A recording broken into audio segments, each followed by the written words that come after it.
Imagine a world where teenagers barely registered on the economic radar. They listened to whatever their parents did, bought what was available, and certainly weren't seen as a distinct market force. That's a bit how things looked before the mid 1950s.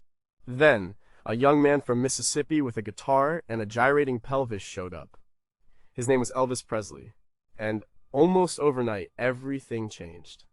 This wasn't just about music, it was about something much bigger.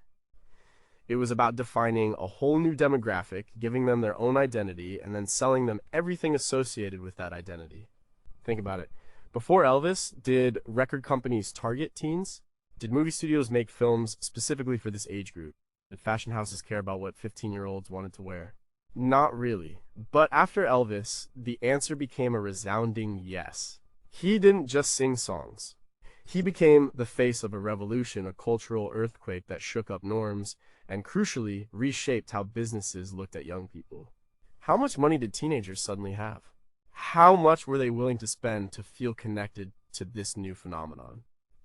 And how did one performer, with the help of some very clever people, manage to tap into that potential and create what we now take for granted, the massive, influential teen consumer market? It's a wild story full of unexpected turns and lasting impacts. Number 17, did Elvis really invent the teenager as a consumer?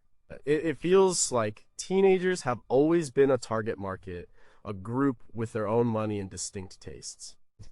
But this isn't true. The idea of the teenager as a specific demographic with economic power is a relatively new concept, and Elvis Presley played a huge role in bringing it to life. Before the 1950s, young people, especially those between childhood and adulthood, were seen more as youth or adolescents. They're expected to transition directly into adult roles, often working or preparing for marriage, with little independent spending power or cultural influence. Scholar John Savage, in his book Teenage, the Creation of Youth Culture, 1875 to 1945, shows how the groundwork for this demographic was laid, but it took post-war prosperity and figures like Elvis to fully commercialize it. The economic landscape after World War II was crucial. When America saw unprecedented prosperity, families had more disposable income, and the baby boom meant there were more young people than ever before. Many of these young people, still living at home, started earning small wages from part-time jobs or receiving allowances. This money was theirs to spend, free from adult responsibilities. Historian William S. Graebner, in The Age of Doubt, discusses how this affluence allowed for a distinct youth culture to emerge, one that wasn't solely defined by adult expectations. This wasn't just a handful of kids. By the mid-1950s, this group was millions strong, with billions of dollars in collective spending power. Well, Elvis didn't just appear in this environment, he capitalized on it. His music and image were tailor-made for this emerging demographic. He offered an escape from the perceived blandness of adult culture. His raw energy, his slightly rebellious style, and his unmistakable sexuality spoke directly to the desires and frustrations of young people. He gave them something theirs. This wasn't their parents' music. It wasn't their parents' fashion. It was a new world, and Elvis was its king. Consider the early marketing efforts. The record companies like RCA Victor, after signing Elvis in 1955, didn't just aim for general music lovers. They specifically targeted this new teen audience. They advertised in fan magazines like Teen and 17, which themselves were growing in popularity, showing an understanding of this niche. This was a deliberate shift from broader family-oriented marketing to a segmented approach focusing on age and lifestyle. Elvis's appeal was so strong that it spurred the creation of entire industries and product lines aimed exclusively at teens. From fan clubs to merchandise, clothing, and even specific slang, everything surrounding Elvis helped solidify the idea that teenagers were not just young adults in training, but a distinct group with their own culture, needs, and importantly, money. They wanted to buy into this culture, and Elvis provided the entry point. The act of buying an Elvis record, or an Elvis sweater, was an act of belonging, a statement of identity separate from the adult world. This wasn't just a passive purchase, it was an active participation in a nascent youth movement that had a strong commercial backbone. We still don't fully grasp how much of this was accidental versus calculated. Was the explosion of teen spending truly a spontaneous reaction, or was it skillfully engineered from the start by people like Colonel Tom Parker? And did the concept of the teenager emerge first, leading to Elvis, or did Elvis's arrival accelerate the creation of this demographic in the eyes of marketers? Why did this phenomenon happen so strongly in America compared to other post-war prosperous nations? And what did the parents of these newly empowered consumers think about their children's newfound economic independence? Number 16, how did parents' disapproval actually boost Elvis's market power? Third, it seems counterintuitive, but the strong disapproval from parents and authority figures actually fueled Elvis's immense popularity and, by extension, his market power among teenagers. This wasn't a bug in his marketing strategy, it was a feature. When adults condemned Elvis, they inadvertently validated his status as a symbol of rebellion, making him even more attractive to young people eager to define themselves against the older generation. Sociologists like T.V. Adorno, though critical of popular music, understood how mass culture could tap into desires for rebellion, and Elvis was a prime example. Think about the context of the 1950s. It was a time of immense social conformity. The nuclear family, suburban living, and traditional values were held up as ideals. Rock and roll, with Elvis at its forefront, burst into this placid landscape like a disruptive force. His gyrating hips on television, his suggestive lyrics, and his raw, untamed energy were seen as scandalous by many adults. Ed Sullivan famously made sure Elvis was filmed only from the waist up during his third appearance on his show in January 1957, following earlier controversy from his Milton Berle Show performance in 1956. This censorship, far from diminishing Elvis, only enhanced his mystique and his appeal as a dangerous, exciting figure. For teenagers who often felt constrained by parental rules and societal expectations, Elvis offered a sense of liberation. When parents fretted over his primitive music or his vulgar movements, it sent a clear message to their kids: this is something not for adults. And for a teenager, anything deemed not for adults instantly became more desirable. It became a badge of identity. Buying an Elvis record, wearing a particular hairstyle, or adopting his mannerisms wasn't just about liking the music, it was about staking a claim to independence, about drawing a line between their world and their parents' world. This dynamic created what marketers now call inverse appeal. The more adults disliked something, the more teenagers embraced it. This author Greil Marcus in Mystery Train delves into the cultural anxieties Elvis provoked, and how these anxieties paradoxically strengthened his hold on the youth imagination. The threat Elvis posed to moral order became a powerful magnet for those looking to challenge that order, even subtly. Consider the sales of Elvis merchandise. Items like buttons, scarves, and even Elvis-branded lipstick became incredibly popular. These weren't just simple purchases, they were statements. A girl wearing an Elvis button was signaling her allegiance to a new cultural movement, often in defiance of her parents' wishes. This act of consumption became an act of rebellion, turning products into symbols of identity and autonomy. The financial success of these items, driven by this rebellious spirit, was massive.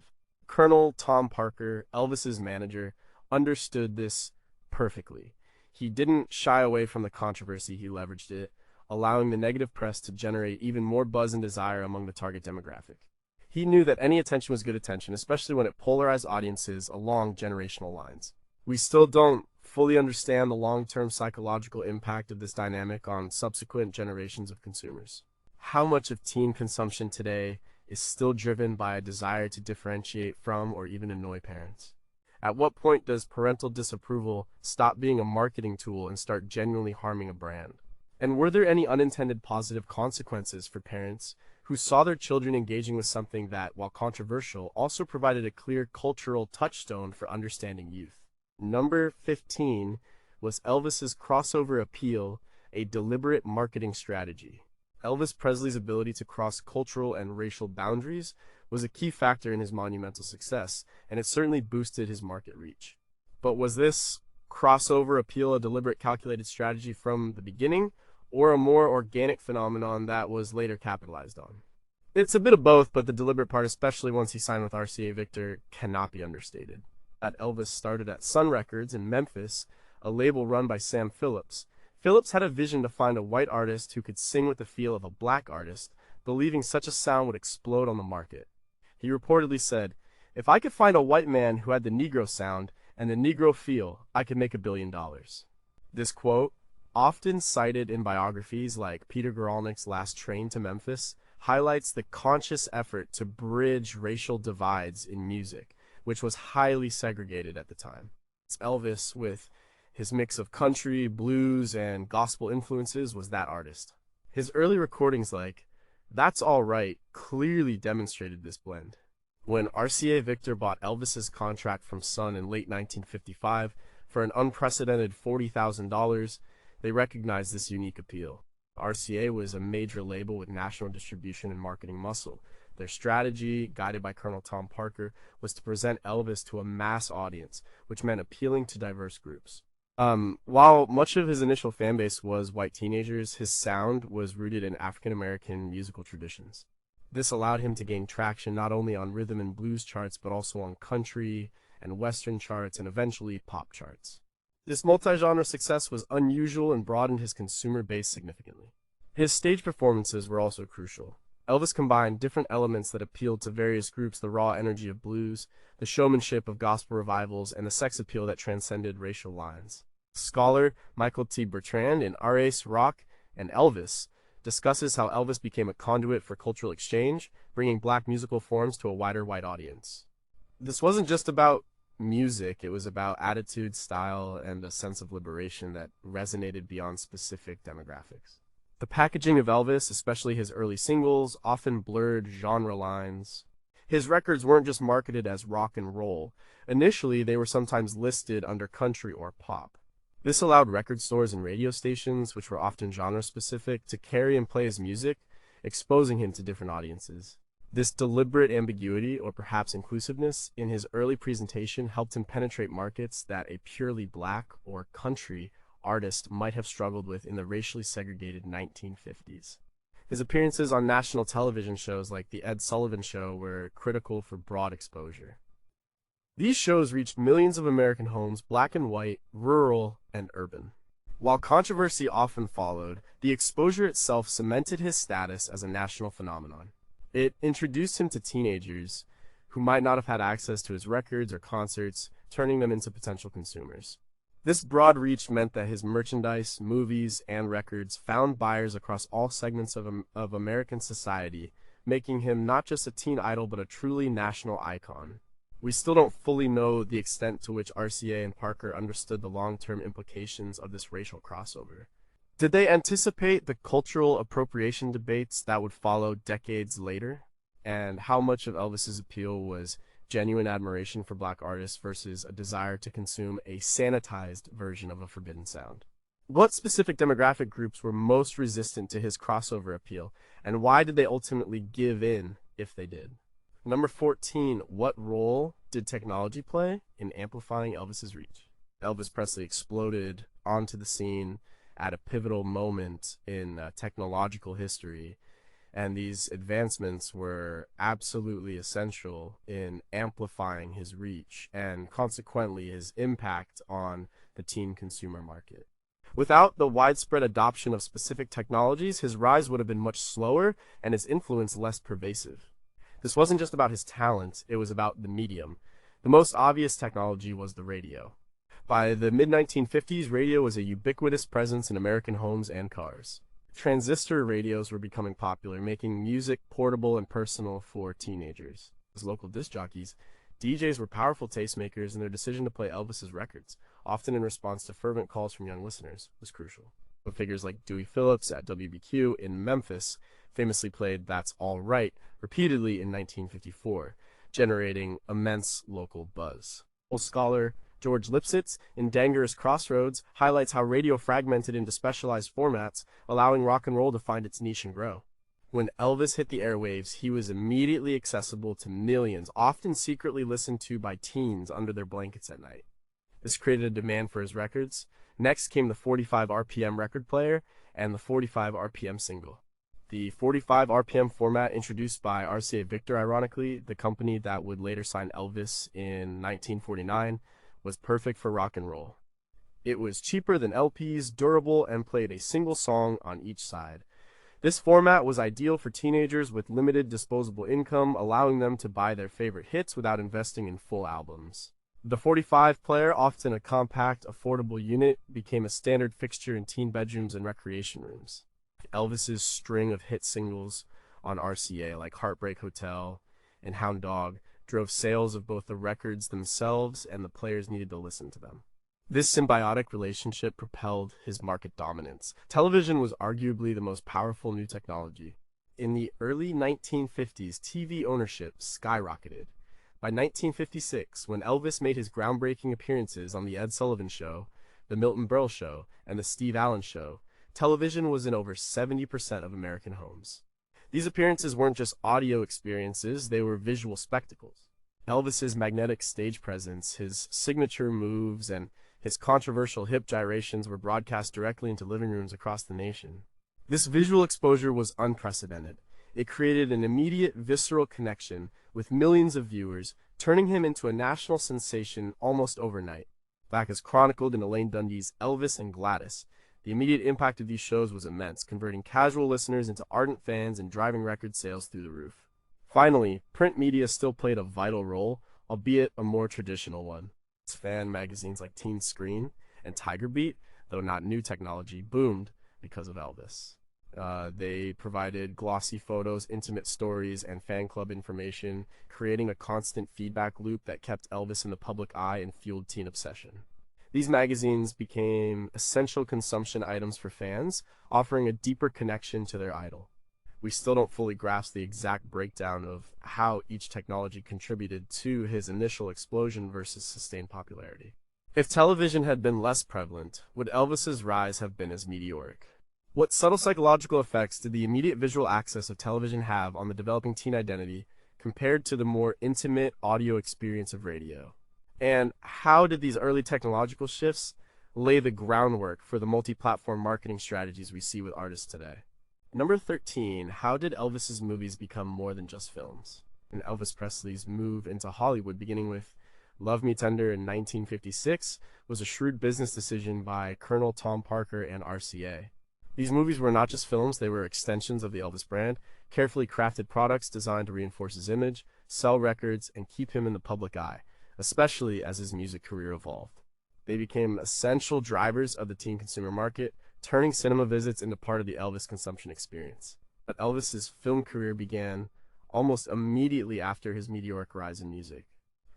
Love Me Tender was released in November 1956, just as he was at the peak of his initial fame. This timing was no accident. It leveraged his existing popularity and introduced him to an even broader audience. For teenagers, going to an Elvis movie was an event. It was a chance to see their idol on the big screen, often with friends, transforming a simple movie ticket into a social experience and a statement of identity. The movies themselves, while often critically panned, were incredibly successful at the box office. Films like Jailhouse Rock 1957 and King Creole 1958 capitalized on his rebellious image, while later films like Blue Hawaii 1961 leaned into a more wholesome, romantic persona. Each film featured new songs, and these movie soundtracks were often best-selling albums themselves.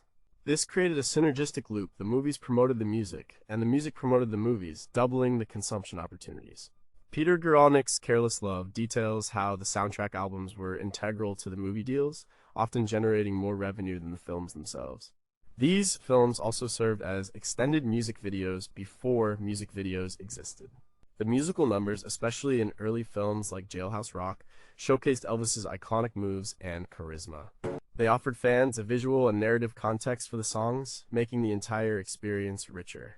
The teenagers didn't just listen to Jailhouse Rock, they watched Elvis sing and dance to it, creating a deeper emotional connection that fueled further purchases of records, posters, and fan merchandise. Furthermore, the movies kept Elvis visible during his time in the Army, 1958 to 1960, and throughout the 1960s, a period when his musical output became less edgy and innovative. While critics might have dismissed them as formulaic, the films ensured that Elvis remained a constant presence in popular culture. For his teen fans who were growing up and potentially moving on to new artists, the movies provided a consistent reason to stay engaged with the Elvis phenomenon. They were a dependable source of new Elvis content, a familiar comfort. The merchandising opportunities around the films were also vast. Movie posters, lobby cards, film tie-in magazines, and specific outfits worn by Elvis in the films all became desirable items. The costumes in Jailhouse Rock, for example, influenced fashion trends. The very act of watching an Elvis film was an act of consumption within the broader Elvis empire, solidifying his role as a multi-platform entertainer whose appeal went far beyond just the music. He was a movie star, a musician, and a brand all rolled into one. We still don't fully understand the degree to which these films stunted his artistic growth as a musician versus successfully diversified his brand. Would his musical legacy be stronger if he had avoided movies altogether, or did they secure his long-term financial viability? What did the repetition and often lighthearted nature of his later films do to his image among his original rebellious teen fan base as they matured? And how much did the formulaic nature of these films contribute to the eventual decline in his cultural relevance among the newest generation of teenagers? That's number 12. Did Elvis's look define a generation's fashion choices? Elvis Presley's personal style, from his slick-back pompadour to his distinctive clothing, was far more than just what he wore. It was a powerful visual statement that defined a generation's fashion choices, especially for young men, and had a significant impact on the burgeoning teen consumer market. His look became aspirational, a template for coolness and driven demand for specific apparel and grooming products. In the mid-1950s, male fashion was generally conservative. Young men were expected to dress in smart, often muted clothing, emulating their fathers. For Elvis, however, burst onto the scene with a look that was both rebellious and stylish. He favored draped suits, often in bold colors, with wide lapels and peg trousers. His shirts were often open-collared, sometimes with a touch of flash. This was a departure from the norm, a confident and slightly defiant aesthetic. Biographers like Alana Nash, in Baby, Let's Play House, often describe his early sense of style as something he developed himself, influenced by his observation of trends in Memphis's black community. His hair was equally iconic. The greased, towering pompadour became a signature. This hairstyle required specific grooming products, pomades, brilliantines, and combs. Suddenly, these products, previously used by a niche market, became must-haves for millions of young men trying to emulate the Elvis look. Barbershops saw increased demand for specific cuts, and drugstores stocked up on hair gels. This wasn't just about personal grooming, it was about adopting a cultural uniform. The impact wasn't limited to his stage outfits. His casual wear, like leather jackets and jeans, also gained traction as cool and edgy. While jeans had been around for a while, Elvis, along with other youth icons like James Dean and Marlon Brando, helped elevate them from workwear to a symbol of youthful rebellion and casual sophistication. Teenagers wanted to dress like Elvis, not just to look good, but to project an attitude, a sense of belonging to the new rock and roll generation. Beyond direct imitation, Elvis's style signaled a broader shift in fashion. It encouraged experimentation, a move away from the rigid conformity of adult clothing. It told young people it was okay to stand out, to express personality through what they wore. This opened up a whole new market for clothing manufacturers and retailers who quickly caught on to the demand for teen fashion.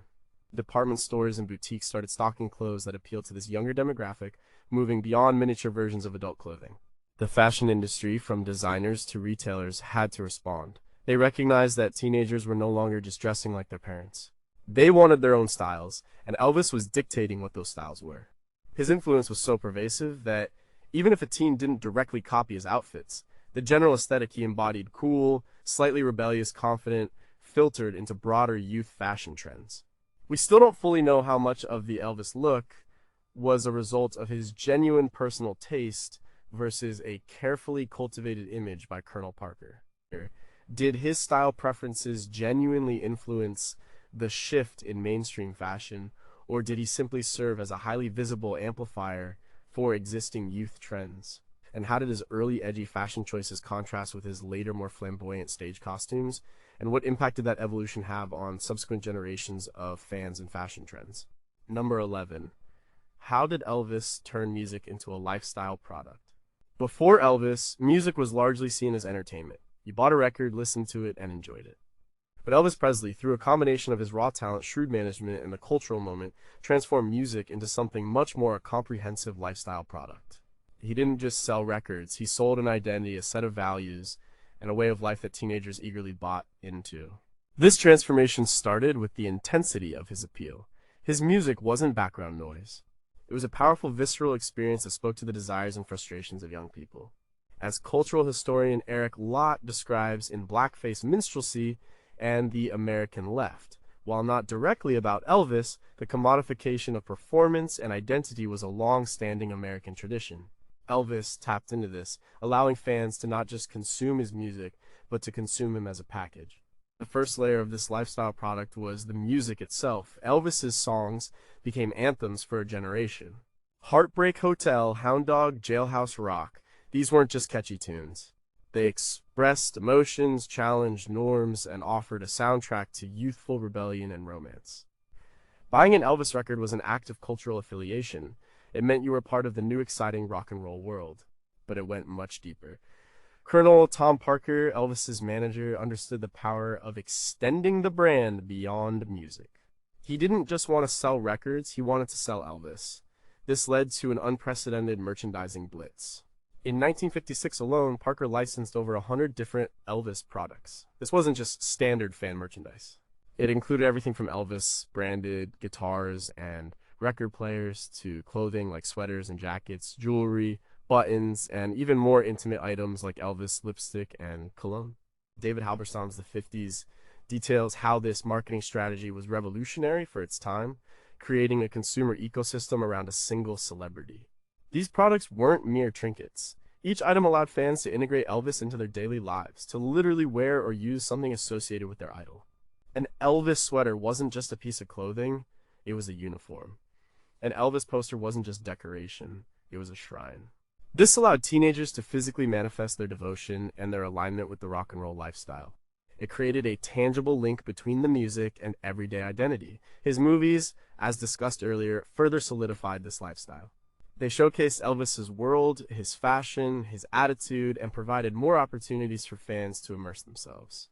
The entire phenomenon created a self-reinforcing cycle. The music created the initial spark, the merchandise provided tangible ways to express fandom, the movies kept him visible, and all of it combined to create a comprehensive lifestyle that teenagers eagerly embraced and bought into. Elvis became less a performer and more a complete cultural phenomenon, a packaged identity that could be purchased and adopted. We still don't fully know the psychological impact of being able to buy into a celebrity's lifestyle so completely at such a young and formative age. Did this early exposure to comprehensive branding make these teens more susceptible to celebrity endorsements later in life? What ethical lines, if any, were crossed in the commodification of a young man's image and personality to such an extreme degree? And how did this lifestyle product approach change the relationship between artists and their fans, moving it from mere admiration to a deep, commercially driven identification? Number 10, were Elvis's early merchandising efforts truly groundbreaking? Yes, Elvis Presley's early merchandising efforts were truly groundbreaking, setting a new standard for celebrity branding and directly contributing to the development of the teen consumer market. Before Elvis, celebrity endorsements and tie-ins existed, but they were often piecemeal and not executed with a systematic, all-encompassing approach seen with Elvis. Colonel Tom Parker, Elvis's manager, was the architect of this merchandising empire, understanding its immense potential long before others. In 1956, just as Elvis's fame exploded, Parker launched an unprecedented merchandising campaign. He formed Elvis Presley Enterprises EPE and hired a licensing agent, a then novel concept for a music artist.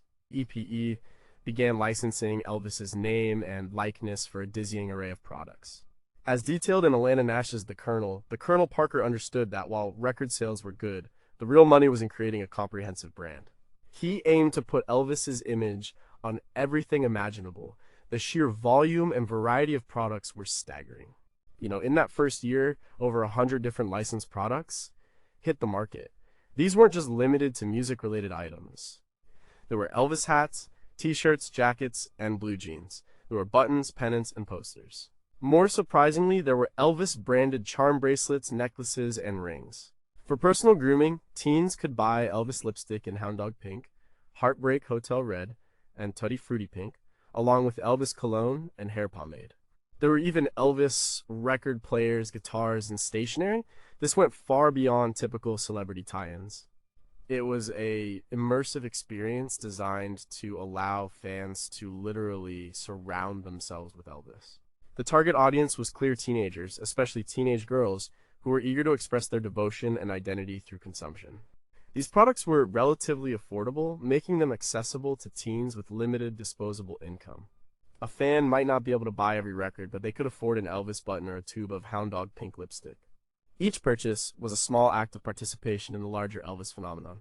The financial success was immediate and massive. By late 1956, Elvis Presley Enterprises had reportedly earned over $22 million from merchandise sales alone, a staggering figure for the time. This revenue stream quickly surpassed record sales and concert fees, demonstrating the power of branding and licensing. It proved that a celebrity's image could be a product in itself, generating immense wealth beyond their primary craft. Parker's strategy was also groundbreaking in its understanding of fan psychology. He created a sense of urgency and exclusivity around these products. They weren't just items, they were tokens of belonging. This approach laid the blueprint for how future pop stars, from the Beatles to modern-day K-pop groups, would leverage merchandise to deepen fan engagement and create robust consumer ecosystems. The Elvis merchandising blitz showed that the ultimate product was not just the music, but the entire persona and the cultural movement it inspired. We still don't fully know the initial reactions of competing record labels and artists to Parker's aggressive merchandising strategy. Did they see it as a cheapening of art or a brilliant new business model? How much of the demand for specific products was truly organic versus cleverly manufactured by the sheer availability of items? And what was the actual profit margin on some of these low-cost items, and how did that influence future decisions about celebrity merchandising and the commodification of youth culture? Number 9, how did Elvis's image create the fan obsession economy? Elvis Presley didn't just have fans, he cultivated a fervent, almost obsessive devotion that, for the first time on such a mass scale, created a specialized fan obsession economy. This wasn't merely about liking an artist, it was about intense personal identification, collective hysteria, and a deep emotional investment that translated directly into unprecedented consumer behavior. His image was central to fueling this level of passion. From his first appearances, Elvis's image was electrifying. He was handsome, charismatic, and exuded a raw, slightly dangerous sexuality that captivated young audiences, particularly teenage girls.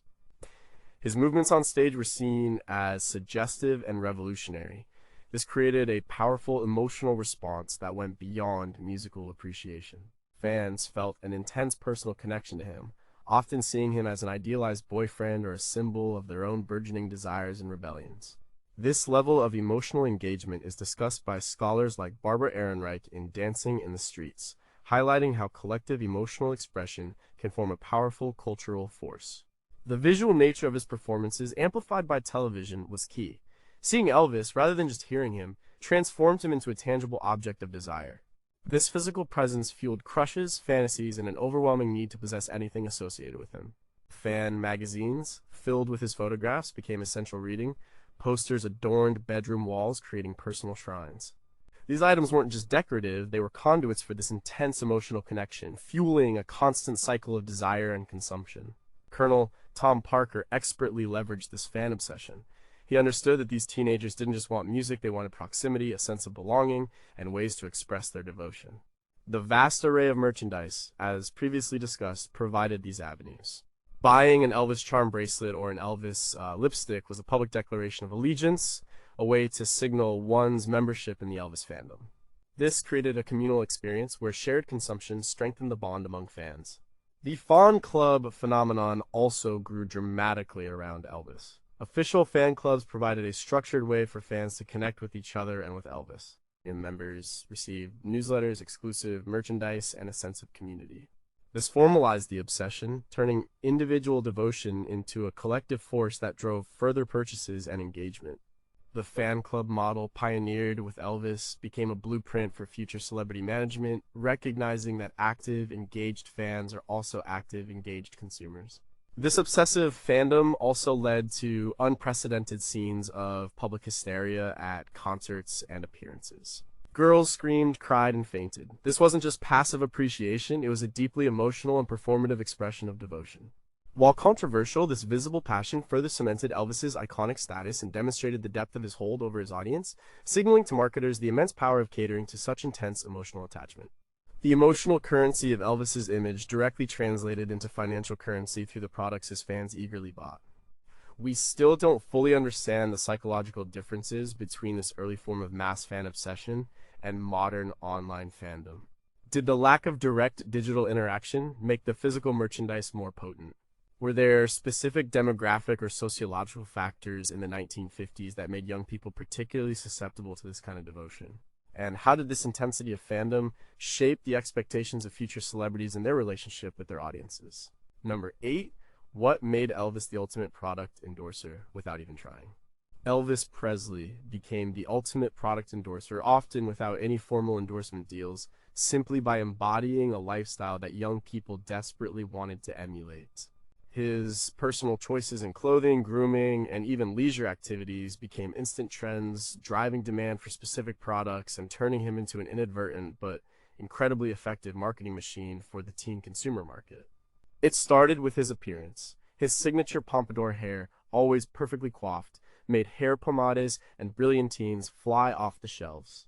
Teens weren't buying Elvis hair pomade, though. Such products eventually existed. They were buying brow cream or Dixie Peach because Elvis's hair looked like it used such products. He didn't need to tell them to buy it. His look was the advertisement. This is a powerful form of aspirational marketing, where consumers buy products associated with a desired identity. His clothing had a similar effect.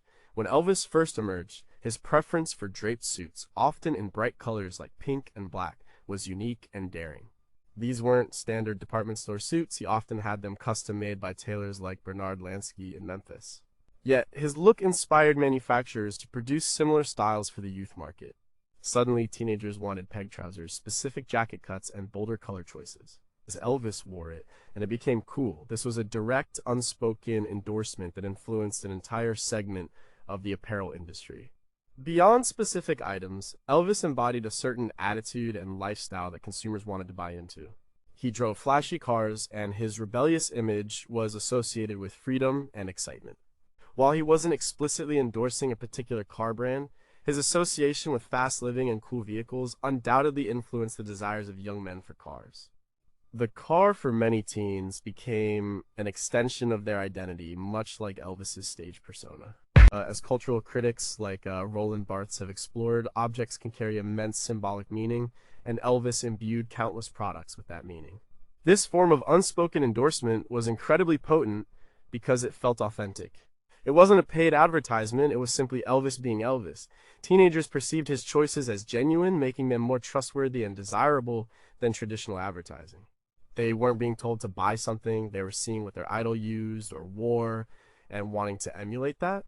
This direct, unmediated influence created a powerful consumer drive based on identification and aspiration. Even his musical instruments played a role. His guitars, particularly his Gibson J200 acoustic, became iconic. And young aspiring musicians wanted to play the same kind of guitar as Elvis. While he didn't formally endorse specific guitar brands in his early days, his choice of instrument elevated its status and made it a desirable product for his fans. This ripple effect across various product categories demonstrated the pervasive influence of his image. We still don't fully understand how much of this unspoken endorsement was genuinely unconscious versus subtly guided by Parker, who was always looking for new ways to monetize Elvis's image. At what point does an artist's personal choice transition from genuine preference to a form of de facto product placement? And how did this early form of organic influence compare to the more explicit, financially driven celebrity endorsements that dominate the market today? Number 7. How did Elvis shift power from adults to teen buyers? One of Elvis Presley's most profound impacts on the consumer market was his role in shifting significant cultural and economic power from adults to teenagers. Before Elvis, adults largely dictated what young people consumed, from music to fashion. Elvis, however, became the catalyst for teenagers claiming their own distinct market power, forcing industries to pay attention to their tastes and preferences, and fundamentally altering the intergenerational dynamic of consumption. The shift began with music choices. Prior to rock and roll, families often listened to the same music, pop standards, big band, or country. There wasn't a clear generational divide in musical taste. Elvis's music, however, was explicitly not for adults. It was too loud, too raunchy, too rebellious. Adults often condemned it as noise or devil music. This generational divide meant that if teenagers wanted to listen to Elvis, they had to actively choose his music, often in defiance of their parents. This act of choosing and then buying the records was a declaration of independence. Sociologist David Reisman, in The Lonely Crowd, explored shifts in social character, and Elvis tapped into a new, weather-directed youth, finding identity through peer culture rather than parental authority. This autonomy extended to spending power. As discussed, post-war prosperity meant teenagers had disposable income. When Elvis came along, they had a clear, compelling target for that money. They weren't just buying generic goods, they were buying specific records, concert tickets, and merchandise that defined their own culture. This collective spending power was immense and became impossible for industries to ignore. The record labels, movie studios, and fashion houses quickly realized that if they wanted to make money, they needed to cater to what teenagers wanted, not just what adults thought was appropriate for them. Elvis's appeal was so strong that it effectively created a new cultural currency for teenagers. Liking Elvis, dressing like Elvis, and talking about Elvis became badges of honor within peer groups. This peer validation further amplified the desire to consume Elvis-related products. What was cool is now determined by teens themselves, not by adults. This newfound cultural agency had direct economic consequences, as industries rushed to produce items that would be deemed cool by this influential demographic. The media also shifted its focus. Teen magazines and radio shows specifically targeting young audiences boomed. These platforms amplified teen voices and preferences, creating a feedback loop that reinforced the idea of teenagers as a distinct and powerful consumer group. Elvis was constantly featured in these outlets, further solidifying his role as the leader of this new consumer movement. His success showed that ignoring the youth market was a costly mistake. Ultimately, Elvis represented a transfer of taste-making authority. Adults might have controlled the family purse strings for larger purchases, but for items related to identity and entertainment, teenagers now held significant sway. They demonstrated through their collective consumption of Elvis that they had their own tastes, their own money, and their own cultural power. This forced industries to decentralize their marketing strategies and create products specifically for this new, powerful segment of the population. We still don't fully understand the long-term societal implications of this generational power shift in consumption habits. Did it contribute to a permanent widening of the generation gap, or merely offer a temporary outlet for youthful rebellion? How much of this power shift was genuinely spontaneous youth agency, and how much was skillfully manipulated by marketers who saw the opportunity? And how did this newfound teen economic power affect family dynamics and parent-child relationships in the decades that followed? Number 6, was it just the music, or was it everything else about Elvis? When we talk about Elvis Presley's impact on the teen consumer market, it's easy to focus on his music. And yes, his music was revolutionary and central, but to say it was just the music misses a crucial point. Elvis's market power came from an entire package: his look, his movements, his personality, the controversy he generated, and the astute management of Colonel Tom Parker. It was everything about Elvis that created the phenomenon. His music was the foundation. Songs like Heartbreak Hotel, Hound Dog, and Don't Be Cruel offered a sound that was raw, exciting, and different from anything heard on mainstream radio. It blended country, blues, and gospel in a way that resonated deeply with young audiences. The records flew off the shelves, creating the initial buzz and demand. Scholar Peter Guralnick's extensive biographies detail the seismic shift his music brought about. But the music alone might not have created the full consumer revolution. Many great musicians existed. It was his physical presence and performance style that truly sealed the deal. When Elvis appeared on television, his charismatic energy, his gyrating hips, and his intense stage presence were unlike anything seen before. This visual spectacle transformed him from a voice on a record into a compelling, almost dangerous cultural icon. Teenage girls screamed and fainted, not just at his voice, but at the sight of him. This visual impact created an emotional connection that went beyond auditory pleasure, leading to a deeper level of fan obsession. His personal style, the slicked back hair, the daring clothes, the sideburns became aspirational. He embodied a new kind of cool that teenagers wanted to emulate.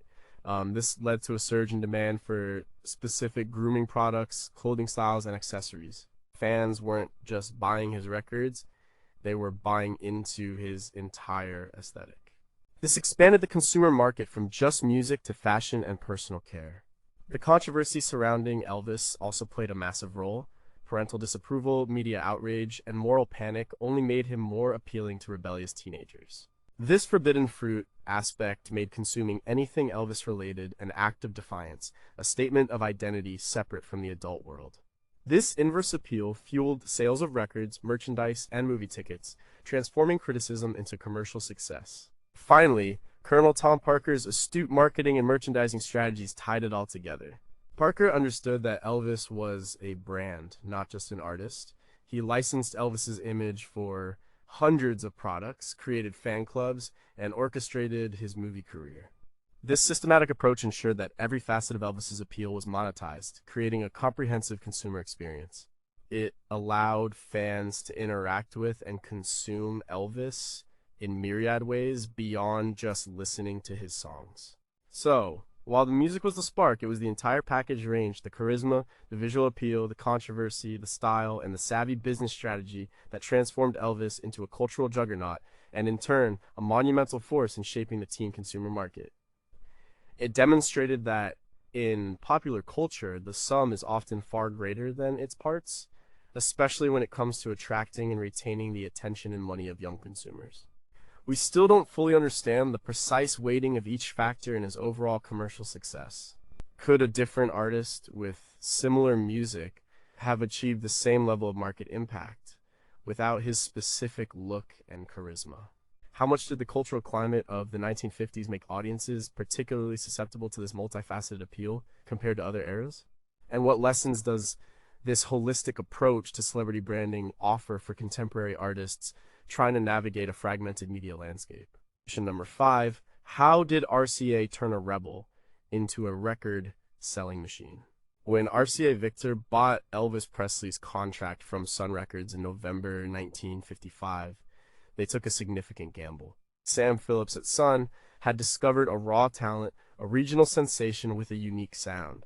But it was RCA, with its national reach and powerful marketing apparatus, that truly transformed Elvis from a regional rebel into an unprecedented record-selling machine, effectively formalizing his role in creating the teen consumer market. RCA's first move was to re-record and re-release some of Elvis's Sun material, but with better production quality and wider distribution. Their first single, Heartbreak Hotel, released in January 1956, was an immediate smash. It quickly hit #1 on the Billboard pop charts, something his Sun Records, despite their regional success, had not achieved. This proved RCA's ability to take a promising artist and give him the national exposure needed to break into the mainstream. As documented in Elvis Day by Day by Peter Guralnick and Ernst Jorgensen, the transition to RCA was swift and impactful. RCA had the marketing muscle that Sun Records lacked. They invested heavily in advertising, not just in traditional music magazines, but in the burgeoning teen publications and broader media outlets. They used their established network of distributors to ensure Elvis's records were available in every record store, drugstore, and dime store across the country. This widespread availability was crucial for reaching the geographically dispersed teen consumer market. Perhaps most importantly, RCA leveraged its connections to secure national television appearances for Elvis. His performances on Stage Show, The Milton Berle Show, The Steve Allen Show, and critically, The Ed Sullivan Show, 3 times in 1956 to 1957, were pivotal. These weren't just musical performances, they were cultural events, broadcast into millions of homes. The RCA understood that television offered an unparalleled opportunity to showcase Elvis's full packages, his music, his look, his moves to a mass audience of potential teen buyers. The controversy these appearances generated only amplified the buzz, proving to RCA that they had a product that captivated attention. RCA also excelled at packaging and presentation. They released Elvis's first album, Elvis Presley, in March 1956. The album cover itself was iconic, featuring a dynamic image of Elvis mid-performance with bold pink and green lettering. This visual branding helped solidify his image as a rock and roll rebel. The album sold over 1 million copies, making it RCA's first rock and roll album to do so, demonstrating the incredible demand he generated. Under RCA and guided by Colonel Parker, Elvis's output became a well-oiled machine. They released a steady stream of singles and albums, ensuring constant presence on the radio and in record stores. They understood the psychology of the teen market: constant novelty, accessible formats, the 45 RPM single, and a sense of belonging. RCA didn't just sell records, they sold the Elvis experience, turning a regional phenomenon into a national obsession, and in doing so, firmly establishing the viability and profitability of the teen consumer market for the music industry. We still don't fully understand the internal debates within RCA at the time about signing such a controversial artist. Was there significant corporate resistance to his image, or did the potential profits quickly outweigh any moral concerns? How much did RCA's established infrastructure merely facilitate Elvis's inherent appeal versus actively shaping and amplifying it? And what specific, quantifiable marketing tactics employed by RCA were most effective in converting casual listeners into devoted repeat consumers? Number 4, what did Colonel Parker understand about youth that others missed? Colonel Tom Parker, Elvis Presley's enigmatic manager, was a visionary when it came to understanding and exploiting the burgeoning youth market. He didn't just manage Elvis, he meticulously built and monetized the entire Elvis brand, recognizing something fundamental about teenagers that most other managers and entertainment executives of the era completely missed. Parker understood the power of identity and belonging. He knew that teenagers were actively searching for something that was theirs, distinct from their parents' culture. Elvis provided that, and Parker ensured that every aspect of the Elvis phenomenon reinforced this sense of unique identity. By offering a vast array of merchandise, from fan club memberships to branded clothing, Parker gave teenagers tangible ways to express their affiliation and belonging to the Elvis generation. He understood that buying an Elvis product wasn't just a purchase, it was an identity statement. And Peter Guralnick's biographies frequently paint Parker as a brilliant, if ethically questionable, marketer who saw Elvis not just as a talent but as a vehicle for commercial enterprise. He also grasped the appeal of rebellion and controversy. While many adults condemned Elvis's gyrating hips and primitive music, Parker saw this disapproval as a marketing asset. He knew that for teenagers, anything their parents disliked became inherently more attractive. He never tried to sanitize Elvis too much in the early days. Instead, he allowed the controversy to simmer, knowing it would fuel teen devotion and drive consumption. The more adults objected, the more teenagers would embrace Elvis as their champion, increasing their willingness to buy his records and merchandise as a form of defiance. Parker recognized the importance of saturation and constant presence. He ensured Elvis was everywhere, on radio, on television, in movies, and on countless products. This constant visibility was crucial for maintaining a strong connection with the fast-moving teen market. He didn't just release a record and hope for the best. He orchestrated a multi-platform strategy that kept Elvis at the forefront of popular culture, ensuring that he was a continuous part of young people's lives and conversations. He understood that in the new media landscape, ubiquity translated directly into market dominance. Crucially, Parker was a master of merchandising and branding at a scale unheard of for a music artist. He grasped that an artist's image could be licensed for virtually any product, turning the celebrity himself into a lucrative brand. He created Elvis Presley Enterprises in 1956 and licensed over 100 products in that first year alone. This wasn't about selling concert programs, it was about selling Elvis branded everything.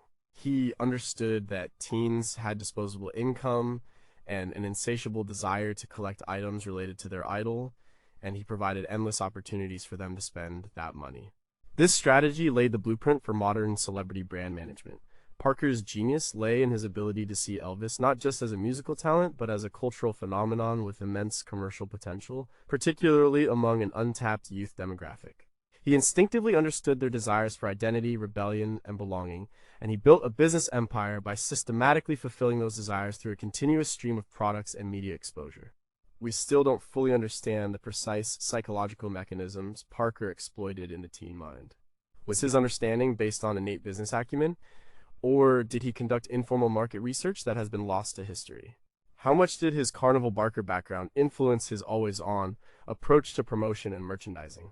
And what were the ethical implications of monetizing every aspect of a young artist's persona, especially given the eventual personal struggles Elvis faced? Number 3, how did Elvis's TV appearances solidify his market dominance? Elvis Presley's appearances on national television in 1956 and 1957 were absolute game changers, solidifying his market dominance and accelerating the creation of the teen consumer market. These broadcasts transformed him from a regional sensation into a national obsession, proving the immense power of the visual medium to shape popular culture and drive mass consumption. Without television, Elvis's rise would have been significantly different and slower. His first major national TV appearance was on Stage Show in January 1956. But it was his performances on The Milton Berle Show in June 1956 and The Ed Sullivan Show in September 1956 and January 1957 that truly cemented his status. These shows, watched by tens of millions of Americans, offered an unprecedented window into the Elvis phenomenon. Milton Berle's show in particular, where Elvis performed a raw, gyrating version of Hound Dog, caused a moral uproar and garnered massive media attention. As historian David Halberstam recounts in the 50s, this performance was a flashpoint, turning Elvis into a household name, even for those who disliked him. Television allowed audiences to see Elvis. This was crucial. His voice was compelling, but his charismatic presence, his sensual movements, and his distinctive look were what created mass hysteria. And teenagers, particularly girls, reacted viscerally to his performances. The screams, the fainting, the sheer energy he exuded through the screen created an immediate, powerful connection that radio could not replicate. This visual impact translated directly into an emotional bond, fueling desires for his music and everything else he represented. These TV appearances generated immense publicity and controversy. Adults were often outraged by his vulgar movements, leading to censorship like the famous waist-up-only shot on Sullivan. But this disapproval, as discussed, only made him more alluring to teenagers. The media frenzy around his appearances ensured that even people who didn't watch the shows knew who Elvis was, building an incredible amount of buzz that translated into record sales and merchandise demand. The more he was discussed, praised, or condemned, the more he was on people's minds, especially young consumers. His TV exposure ensured ubiquity. For a brief period, Elvis was seemingly everywhere on the airwaves. This constant presence ensured that no teenager could escape his influence. Even if they didn't own a record player, they saw him on TV. This broad reach meant that his marketing efforts, from record labels to merchandise companies, had a massively pre-primed audience. The barrier to entry for consumption was lowered because so many people already knew who he was and what he represented. Ultimately, television turned Elvis into a cultural touchstone. He became the symbol of a new era, and his TV performances were the defining moments of this transformation. They demonstrated that live performance, when broadcast to a mass audience, could create an overnight sensation and drive consumer behavior on an unprecedented scale, effectively schooling an entire generation of marketers on the power of visual media to tap into the youth market. We still don't fully understand the specific neurological and psychological impacts of viewing such a charismatic performer on early television screens, particularly for an impressionable youth audience. How much did the novelty of television itself amplify the intensity of the reaction to Elvis? Would his career trajectory have been as successful if his breakthrough had occurred a decade earlier before widespread TV adoption? And what did the parents, who often shared the living room TV with their children, truly think as they watched their kids fall under Elvis's spell? Number 2, did the post-war economic boom pave the way for Elvis's success?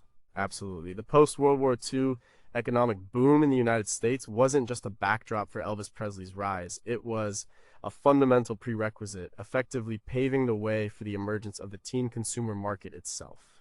Without the unique economic conditions of the mid-1950s, Elvis's phenomenon and the subsequent targeting of teenagers by industries simply would not have unfolded with the same magnitude. After the war, America experienced unprecedented prosperity. Soldiers returned home, the economy transitioned from wartime production to consumer goods, and the nation enjoyed a period of sustained growth. The jobs were plentiful, wages increased, and for the first time, a large segment of the population achieved a comfortable middle-class lifestyle. This created a new level of disposable income for families. Historians like James T. Patterson in Grand Expectations, The United States, 1945 to 1974, detail this period of economic expansion and its societal effects. Crucially, this prosperity coincided with the baby boom. Millions of children born after the war were now entering their teenage years in the mid-1950s. These teenagers were different from previous generations. Many were living in more affluent households, meaning they often weren't immediately expected to contribute to family income. Instead, they often had part-time jobs or generous allowances, giving them their own independent spending money. This was a significant departure from earlier generations where young people's earnings typically went directly to the family. This newfound financial autonomy meant that teenagers now had the economic power to make their own purchasing decisions, particularly for items related to leisure and personal identity. They could afford records, movie tickets, fashion items, and fan merchandise without needing their parents' direct approval or funds. This collective purchasing power was substantial, representing billions of dollars, and it created a powerful incentive for businesses to pay attention to their specific tastes. The boom also meant that consumer goods were widely available. Factories were churning out radios, record players, and televisions at affordable prices. This technological infrastructure was essential for Elvis's music and image to spread. Without accessible record players, teenagers couldn't easily listen to his records. Without widespread TV ownership, his pivotal appearances would have reached far fewer people. The economic conditions facilitated the widespread adoption of these technologies, which in turn amplified Elvis's reach. Furthermore, the post-war era fostered a culture of consumerism and leisure. Advertising became more sophisticated, promoting the idea that purchasing goods was a pathway to happiness and social status. Well, teenagers coming of age in this environment were highly susceptible to these messages. They were eager to participate in this new consumer culture, and Elvis provided the perfect entry point, offering products that helped them define themselves within this booming landscape. In essence, the economic boom created the fertile ground surgery, a large, financially empowered, and technologically connected youth demographic upon which Elvis Presley could build his empire. He was the right artist, with the right sound and image, appearing at precisely the right economic moment to ignite and define the modern teen consumer market. We still don't fully understand how quickly industries adapted to recognize this new economic power of teenagers. Were there specific economic indicators or market research reports at the time that highlighted the immense potential of this demographic before Elvis? How much of this disposable income was truly disposable, and how much was allocated due to a changing cultural perception of childhood and adolescence? And did the sudden influx of teens spending money have any unforeseen negative consequences on the broader economy or traditional spending patterns? Number one, what enduring market lessons did Elvis leave behind? Elvis Presley's career left an indelible mark, not just on music and culture, but on the very fabric of consumer marketing, especially concerning young people. His success provided enduring lessons that continue to shape how industries approach the teen consumer market today, even decades after his death. One of the primary lessons is the power of identity and rebellion. Elvis showed that teenagers crave products that help them define themselves, often in opposition to adult norms. Marketers learned that appealing to a desire for uniqueness, a sense of belonging to a distinct peer group, and a subtle or not so subtle rebellion against authority can be incredibly potent drivers of consumption. Products that allow teens to express their emerging identity will always find an audience. This continues with fashion, music, and digital trends today. Another key lesson is the importance of multi-platform presence and saturation. Colonel Parker's strategy of having Elvis everywhere, records, radio, TV, movies, and merchandise, created an immersive experience that fostered deep fan engagement. Modern artists and brands still employ this strategy, ensuring their products and messages reach young consumers through every available channel, from social media to streaming services, gaming, and traditional media. It's about building an entire ecosystem around a brand. Elvis also demonstrated the immense value of merchandising and brand extension. His unprecedented licensing efforts proved that a celebrity's image could be a lucrative product in itself, extending far beyond their primary craft. This laid the blueprint for modern celebrity brands, where musicians, actors, and influencers now routinely launch their own clothing lines, beauty products, and other lifestyle goods. The artist is the brand, and the brand is for sale. The lesson of leveraging controversy was also significant. Elvis's managers understood that parental disapproval could, paradoxically, fuel teen loyalty and drive sales. This insight showed marketers that polarizing content or figures, while risking alienation of some segments, can create intense loyalty and demand among a target demographic eager to feel part of something edgy or forbidden. The cool factor is often amplified by perceived danger or rebellion. Furthermore, Elvis highlighted the shift in economic power to youth. Industries learn that teenagers are not just mini adults, they are a distinct economic force with their own disposable income, tastes, and decision-making power. This realization led to the sustained development of youth-focused marketing departments, products, and media outlets. Businesses now routinely segment their markets by age and psychographics, with teenagers and young adults often being a primary focus. Finally, Elvis proved the enduring appeal of charisma and authenticity, or perceived authenticity. His raw, magnetic presence, even if strategically managed, felt real and captivating to his audience.